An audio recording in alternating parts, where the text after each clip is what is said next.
दोस्तों नमस्कार, स्वागत है एक बार फिर से आप सभी को मेरे नए वीडियो में। दोस्तों इस वीडियो में आपको हम बताएंगे कि जो टेली मैकेनिक का जो टू वे टाइप का जो लीवर टाइप का जो लिमिट स्विच आता है उसके बारे में बताएंगे कि कैसे ये काम करता है। और इसमें आपको ने देखा होगा कि ये दो इसमें लीवर दिए गए रहते हैं, यानी आपको चार तरह का आपको इसमें लीवर दिखेगा। ये किसी तरह से आप इसको प्रेस कर सकते हैं।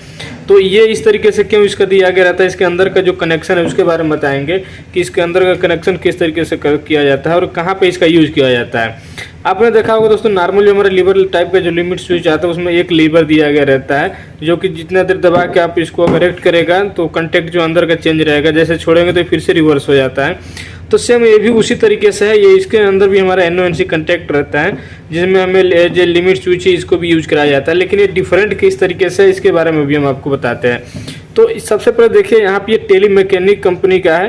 टेली मैकेनिक, यहाँ पे इसका मॉडल नंबर लिखा हुआ है XC KBR 44D1H29। ये इसका मॉडल नंबर है इस लिमिट स्विच का। और ये जो लिमिट स्विच है दोस्तों, ज़्यादातर आपने देखा होगा कि खास करके EOT क्रेन जो होते हैं उनमें ही इस तरीके का लिमिट स्विच जो है ज़्यादा यूज किया जाता है, क्रॉस ट्रेबल में और लॉन्ग ट्रेबल में, यानी CT और LT टाइप का जो ट्रेबल होता है उसमें इस तरह के लिमिट स्विच जो है यूज किए जाते हैं। तो ये उसके यूज किया जाता है इसके बारे में बताते हैं। सबसे पहले देखिए जनरली क्या होता है कि सबसे पहले इस तरीके का लिमिट स्विच जो है पहले यूज किया जाता था। इसमें प्रॉब्लम क्या आता था कि जैसे मान लीजिए ये लिमिट स्विच हमारा लगा हुआ है, तो अगर ये इसके पास अगर हमारा क्रेन जो है CT का ऑपरेट होते हुए अगर लास्ट में एंड पॉइंट पे आया तो इस लिमिट स्विच को अगर दबाया तो लिमिट स्विच दबाया तो क्या होगा, क्रेन जो था मोटर ब्रेक हो जाता था। जब मोटर ब्रेक हो जाता था तो मान लीजिए आप फिर से उल्टा साइड में राइट साइड में आप चलाते हैं तो राइट साइड में आप चलाने पे क्रेन का जो बॉडी था वो तो मूव कर जाता था राइट साइड। लेकिन ये लिमिट स्विच मान लीजिए इनकेस अगर आपका यहाँ फंसा ही रह गया तो फंसा ही रह जाएगा तो क्या होगा कि नेक्स्ट टाइम जब आपको फिर से क्रेन को इस डायरेक्शन में लाना होगा तो ये तो लिमिट स्विच पहले से एक्ट होगा तो इसको मोटर को ऑपरेट नहीं होने देगा, तो फिर से आपको इसको ऊपर जाके इसको रीसेट करना पड़ता था अगर इसमें प्रॉब्लम बहुत आता था। तो ये ज़्यादातर प्रॉब्लम इस टाइप के लिमिट स्विच में आता ही है कि जो लिमिट स्विच है ये पुराना हो जाने के बाद या फिर डस्ट जाने के बाद ये क्या जाम होने लगता है, फंसना है कि मान लीजिए आपने इसको एक बार ऑपरेट किया, इतने पर रुक गया, दोबारा अगर आपका क्रेन जो है दूसरा अपोजिट साइड गया तो फिर भी ये उतने पे ही रुक जाएगा।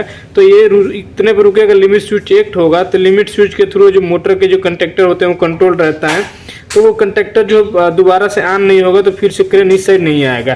तो इसके लिए इसको रिजेक्ट किया गया है, यहाँ से हटा के EOT क्रेन में खास तरह से इस तरीके का लिमिट स्विच लाया गया। अब इस लिमिट स्विच में क्या होगा कि मान लीजिए इस तरीके से इंस्टॉल है, अगर कोई यहाँ से बॉडी आ रहा है, जैसे कि हमारा लिमिट स्विच EOT क्रेन का जो है अगर इधर से आ रहा है गर्डर, इसका क्रॉस ट्रेबल आप करा रहे हैं या फिर लॉन्ग ट्रेबल, तो अगर उसका बॉडी आके यहाँ पे एंड पॉइंट पे इसको टच किया तो जैसे ही ये इसको एंड पॉइंट पे टच करेगा दोस्तों इस तरीके से इसको ऑपरेट करा देगा।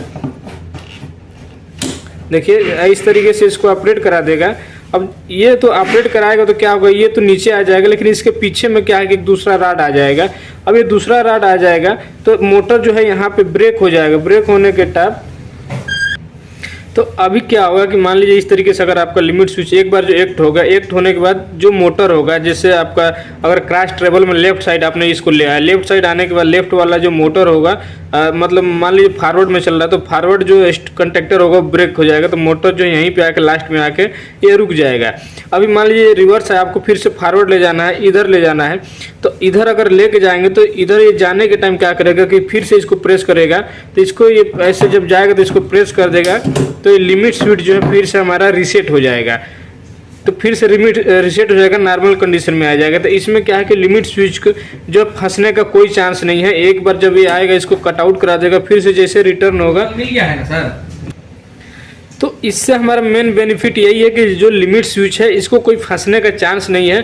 तो NONC जो इसका कंटेक्ट है, एक बार जो इसके पास में हमारा जो ऑब्जेक्ट आएगा इसको ऑपरेट करा देगा। फिर जैसे ऑब्जेक्ट आपको अगर रिवर्स कंडीशन में जाएगा, फॉरवर्ड रिवर्स में मोटर आपको चलाना है, तो इसको जैसे रिटर्न होगा तो लिमिट स्विच को दोबारा से कट आउट कर सकता है। तो इसलिए इसमें फंसने का कोई चांस नहीं है। अगर मान लीजिए फंस जाता है तो फिर रिटर्न होगा तो इसको दबाएगा तो नॉर्मल कंडीशन में आएगा। फिर नेक्स्ट टाइम जब आपका क्रेन जो इस साइड आएगा तो इसको एक्ट कराएगा, फिर अपोजिट होगा तो फिर से इसको रिटर्न आ रहेगा।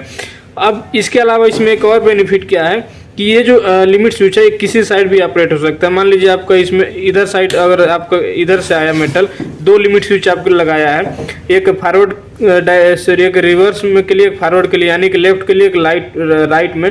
तो राइट वाले में मान लीजिए आपने यहाँ से लगाया, तो इस तरीके से अगर जाएगा तो इसको इधर से ऑपरेट करा देगा। इधर से मान लीजिए गया, इसको ऑपरेट करा दिया, इस तरीके से ये ऑपरेट हो गया इस तरीके से। अब जैसे ही ऑपरेट होता है तो पीछे वाला जो राड है इस मेटल के पीछे आ जाता है, और फिर जैसे इधर से रिटर्न होगा तो फिर से लिमिट स्विच को क्या नॉर्मल करते हुए आएगा। तो इस तरीके से दोनों साइड में, लेफ्ट साइड और राइट साइड में जो लिमिट स्विच लगा रहेगा वो नॉर्मली सेट और रिसेट होता रहेगा, ताकि कंडक्टर जो है एक डायरेक्शन में चलता रहे। अपोजिट लेफ्ट जाए तो राइट वाला उसको ब्रेक करे, राइट जाए तो लेफ्ट वाला उसको ब्रेक करे।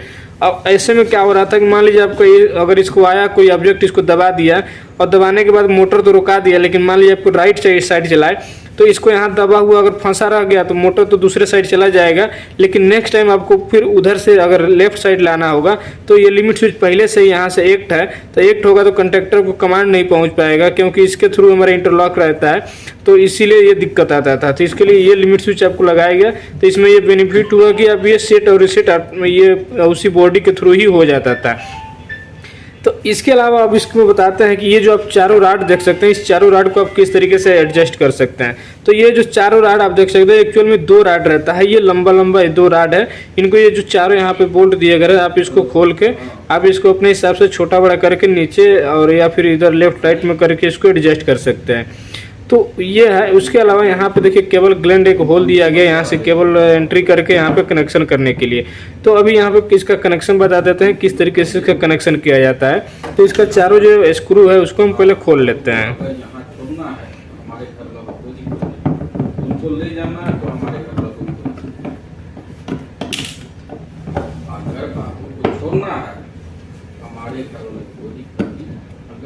ले जाना है तो भी हमारे लोगों को तुम सोचो तुम क्या डिसीजन है, हमको कोई दिक्कत नहीं।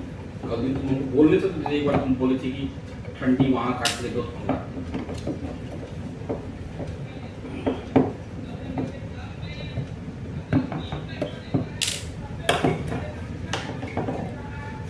तो ये देखिए इस तरीके से ओपन करके हम कवर को जैसे इसके बाहर करेंगे तो यहाँ पे देखिए आपको चार कंटेक्ट आपको देखने को मिलेगा, 2 NO 2 NC। इस तरीके से आपको यहाँ पे चार कंटेक्ट है। अब आपको यहाँ पे किस में कनेक्शन करना है वो आपको डिसाइड करना है। दो माइक्रो स्विच प्रोवाइड किया गया है और जो दोनों माइक्रो स्विच होता है वो अलग अलग ऑपरेटिंग किया जाता है। इसका सेटअप इस तरीके से रहता है, देखिए यहाँ पे भी ऊपर NO नीचे NO ऊपर NC, इसमें भी नीचे NO ऊपर NC, ऐसे करके दो हमारे माइक्रो स्विच दिए गए हैं। अब दोनों माइक्रो स्विच जो है अलग अलग ऑपरेट होता है। जैसे कि देखिए यहाँ पे ऊपर में लिखा दिया होगा माइक्रो स्विच को प्रेस करने के लिए। तो जब हम देखिए एक बार क्लॉक कर इसको घुमाते हैं तो दूसरा स्विच होगा, फिर दूसरी बार जब हम करेंगे तो सेकंड वाला जो है ऑपरेट होगा। ऐसा नहीं है कि हम एक बार ऑपरेट करें तो दोनों हो, दोनों अलग अलग टाइम पे होता है। फिर जब दोबारा से क्लॉक वाइज घुमाएंगे तो पहले वाला फिर से रीसेट हो जाएगा, फिर दूसरी बार क्लॉक वाइज घुमाएंगे तो दूसरा वाला भी रीसेट हो जाता है। तो इस तरीके से आप इसको यूज कर सकते हैं, दोनों को अलग अलग यूज कर सकते हैं या फिर कोई एक स्विच आप यूज कर सकते हैं। तो ये इसका कनेक्शन करने के लिए चलिए अभी आपको क्या करते हैं कि इसको देखिए NO NC जो कंटेक्ट है दोनों हमारे में, जैसे नीचे NO है और ऊपर NC है, तो हम इसको एक बार मल्टीमीटर से चेक करा के दिखाते हैं कि NO जो है वो किस तरीके से NO है, अब इसको ऑपरेट करने पे कैसे NC हो जाता है।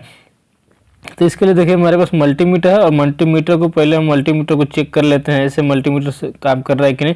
उसके बाद हम आपको दिखाएंगे कंटेक्ट जो है इसका माइक्रो स्विच, जो स्विच के अंदर लिमिट स्विच के अंदर जो रहता है उसको बोलते हैं माइक्रो स्विच। तो अभी देखिए हमारा NC हो रहा है, अब इसको हम चेक करेंगे। नीचे वाला नॉर्मली NO है तो यहाँ पे देखिए NO आ रहा है। अब ऊपर वाले को चेक करेंगे, यहाँ पे देखिए NC आने लगा। इसी तरीके से हम दूसरे वाले को चेक करेंगे। नीचे जो है हमारा नॉर्मली NO है तो ये NO आ रहा है, ऊपर वाला फिर इसमें भी NC है तो देखिए NC आने लगा। अब हम इसको एक बार ऑपरेट करेंगे लिमिट स्विच को। जैसे ऑपरेट करेंगे तो सारे कंटेक्ट जो है उल्टे आने लगेंगे, यानी कि NC वाला देखिए NO आ रहा है और NO वाला जो है NC आएगा। तो देख सकते हैं ये NC आने लगा। उसी तरीके से दूसरे स्विच में भी देखेंगे। अभी हाँ, अब जाके दूसरा स्विच ऑपरेट हुआ। अब दूसरा वाले में देखिए NC वाला NO आ रहा है और NO वाला जो है NC आने लगा। तो इस तरीके से ये जो लिमिट स्विच है काम करता है। दोनों स्विच अलग अलग टाइम पे एक्ट होते हैं, दूसरे अलग अलग टाइम पे रीसेट भी हो सकता है। ये